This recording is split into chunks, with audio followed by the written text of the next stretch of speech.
After 2 years of leaks and obviously a release date pushback, the most anticipated release of Yeezy Day has finally dropped. What's up everybody, I'm Seth Fowler and today I'm checking out the new-ish Adidas Yeezy Boost 350 Pirate Black 2023. So even though this is like the second Yeezy Boost 350 colorway to ever drop, it's actually experienced the most restocks out of any other Yeezy 350 and possibly 350 V2. In fact, this is actually the third time that the Pirate Blacks have dropped. They first released back in 2015, they had a re-release and a slightly modified variant released back in 2016, and now we're getting the third and probably final release of the shoe in 2023. Now, as you probably know, the shoe was supposed to release back at the end of 2022. However, because of all the stuff going on with Kanye and Adidas decided to sever their contract with Kanye West, and for a while it looked like the shoe may actually never re-release, even though they had produced thousands of pairs of them. But as we all know now, the shoe did finally release on June 1st for a retail price of $230. And of course, this release was part of that huge Yeezy clearance event that Adidas had, and quite possibly could be the last 350 V1 to ever release. In fact, I'm almost 100% certain about that. I'm not 100% certain about the V2s. A lot of you guys called me out in the comment section of my last V2 review that I dropped yesterday saying, oh, there's a bunch more coming out. I actually don't know. I wouldn't be surprised, like I said in that review, but for the 350 V1, there have been no leaks of new colorways or restocks or anything like that, so I'm pretty sure this is the last one that we're ever going to get, especially because Adidas and Kanye have parted ways. But with that being said, I'm glad they brought this shoe back because this is one of the most iconic Adidas and Yeezy sneakers of all time. Obviously, the Turtle Doves is probably the most iconic 350 V1, but for a lot of people, this is a pair that they had when this shoe first came out because there was 2 releases of this shoe, and it's super wearable because it's an all-black colorway. And like I said in the unboxing of this shoe that I dropped a couple days ago, this was actually the first pair of Yeezys I ever reviewed on the channel. I think it was a 2016 pair. I bought it off StockX for like $1,000, and then I ended up not keeping it and selling it to Flight Club for like $1,000 because I didn't have the money at the time.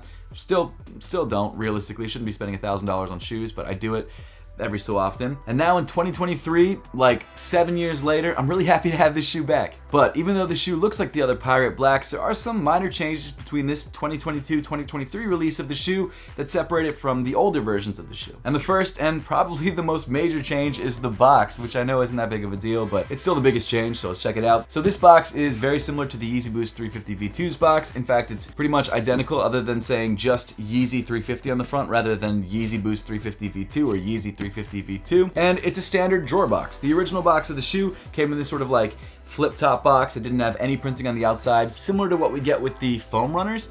But in this case, they went for a much more standard box. They probably had the manufacturing set up for this box already, so they didn't want to go back to the original because why would they need to do that? Because at the end of the day, it really is just a box, so it doesn't matter that much. And then of course, you've got the size tag on the front of the box. I grabbed a size 8.5 because that was the only size available on GOAT Instant Ship. It fits, albeit a little bit tight. I did have a size 9 in the 2022 Turtle Doves, which fit exactly like this pair, so I can still give you guys sizing advice, and I can still try these shoes on for the on-foot portions of this video. And the official colorway of this shoe is Pirate Black, Blue Gray, Sea Black. Huh, I didn't know. I thought it was Pirate Black, Pirate Black, Pirate Black, but apparently not. And it's also funny because on the GOAT tag it says Yeezy Boost 350 Pirate Black 2022, and then in parentheses 2023, because obviously the release of this shoe was pushed back. And actually, if you look at the size tag inside this shoe and you look at the manufacturing date, it says August 2022. So this shoe was produced and ready to go back in August, and I believe it was supposed to drop in December. But now, because of obvious reasons, we're getting it in June 2023, which, to be honest, I'm not mad about because at least we're getting this shoe because for a while there, it looked like Adidas might actually destroy all of the produced pairs of Yeezys that they had, which sounds crazy, but that was legitimately something that they were considering. But why don't we dive into the 2023 release of the Pirate Black Yeezy Boost 350s and find out what materials make up this shoe and whether there are any differences between the 2016 and 2015 pairs. So starting off from the upper of this shoe, as you probably would expect and as you can probably see, the entire upper of this shoe is covered in that original Yeezy Boost Prime Knit. Now this Prime Knit not only looks different than the Prime Knit used on Yeezy Boost 350 V2s, it also feels different. It's significantly thinner. It's actually a lot more breathable and a lot softer because it doesn't have that sort of supportive mesh underneath the Prime Knit. And honestly, I kind of prefer the way this feels on foot. Now, with that being said, the fit isn't as good as a pair of Yeezy Boost 350 V2s, but the softness of the Prime Knit feels more like a sock on your foot than the 350 V2s, which feel like almost like a fly knit because it's a little bit stiffer. Now, obviously, not only is the actual knit of the Prime Knit different than the 350 V2s, but so is the pattern. It's this sort of like digi camo thing or this sort of digi line thing. I'm not sure exactly what it's supposed to be, but I honestly love it, and I kind of wish they had done a pair of 350 V2s with this same pattern. I mean, when you compare it to some of the more popular 350 V2 colorways, it's just simpler, it's just cleaner, it's not as crazy, it's not as out there, and I definitely prefer it. Again, The upper of this shoe, in my opinion, looks better in terms of shape and it feels better on foot, but this design is just cleaner. Now, as with all pairs of 350 V1s and most pairs of 350 V2s, you do have this stitching detail running down the center of the shoe, which I really like. It gives the shoe this sort of handmade feel. And then over top of that, weaving through the upper of the shoe, you've got these classic 350 rope laces. Moving towards the back of the shoe, you've got this black piping covering the entire ankle opening of the shoe. And then moving inside the shoe, around the heel of the sneaker, you've got this black sock liner, which is really nicely padded, and is actually a detail that was added on the newer 2016 version of the shoe.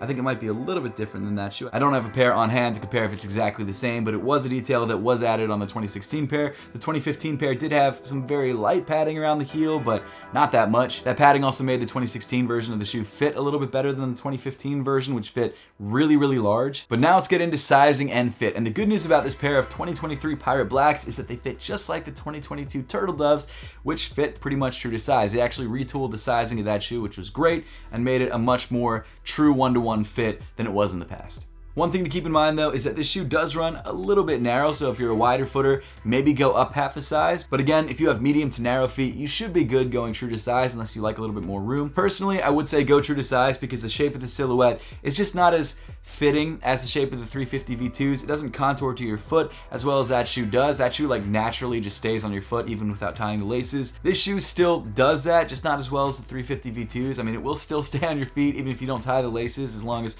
you grab the right size. But in my opinion, go true to size and you should be good to go. Continuing back in the sneaker on the lateral side, you've got more of that black 350 prime knit, accented by this sort of bluish gray digi camo pattern, which again, I absolutely love. And then moving over to the medial side of the shoe, you've got that classic 350 V1 suede patch on the midfoot. On the right shoe, you've got the word, or I guess the letters Yeezy pressed into the center of the suede patch. And then on the left shoe, you've got the Adidas trefoil logo. Is it the trefoil? It is the trefoil. Just double checking, just making sure. I've always thought that the suede patch was there for a little bit of arch support. I don't know if that's actually the case, and even if it is the case, it doesn't do that much for your arch. I have a really high arch and it does pretty much nothing for my arch, but it's there nonetheless. Actually, on the interior of the shoe, there is actually another panel, which is stitched on the back of the suede panel to give it a little bit more support. I'm not sure why that's the only place on the entire inside of the upper of the shoe that has like extra backing other than the lace holes. But who knows? Continuing around to the back of the shoe, you've got that classic 350 V1 pull tab. Of course, you've got that bright red stitching running through the center of the pull tab, which is like the iconic detail on this shoe, and is honestly really the only pop of color on this entire shoe. I know it's such a small detail, but because it's just that one pop of color, it's always been my favorite part of the Pirate Blacks, and honestly even the Turtle Doves. If I remember correctly, the other two colorways of the 350 V1s, like the Moon Rocks, didn't have that red stitching detail and instead had some sort of like lightly contrasting color that still matched the upper of the shoe. So I like that they went with this bright red for the two more basic colors, so Turtle Doves and the Pirate Blacks. I think it's a nice touch. Running down the center of the heel, you've got another seam on the back of the shoe connecting the two panels on either side of the shoe together. However, unlike the front of this shoe and unlike pairs of 350 V2s, it doesn't have an exposed stitching detail. It's all kind of hidden behind the seams. That's actually a funny pun, behind the seams. Instead of behind the scenes. That's funny. I like that. I'm 30.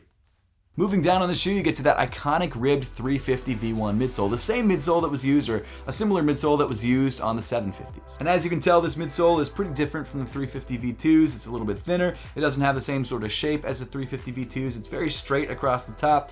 And honestly, the rubber that they used on this midsole is a lot thicker than the 350 V2, so it doesn't compress as well. Not only that, but because the midsole rubber itself is thinner, that means that there's actually less boost in the midsole, so it's not as soft underfoot as a pair of 350 V2s.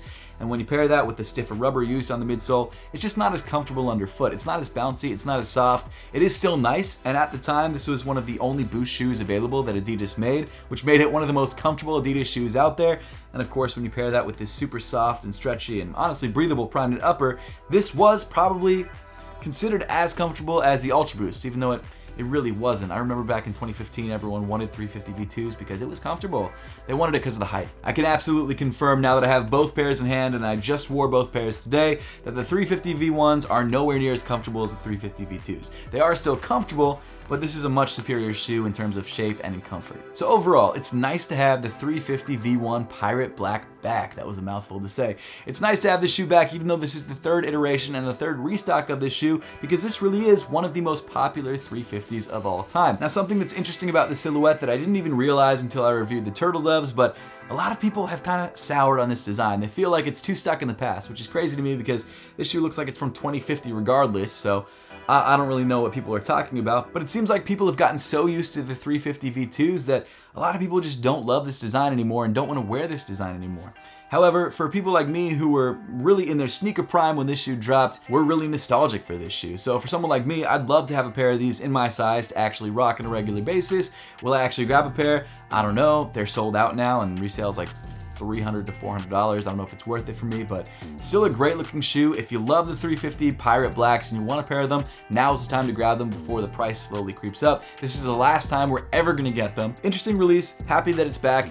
Would love to have a pair in my size, but I don't. So there you go. That's not a great way to end the review, but there you go. Guys, let me know your thoughts on this shoe in the comment section down below. And as always, thank you so much for watching. Make sure to subscribe if you haven't yet, and I'll see you all in the next one.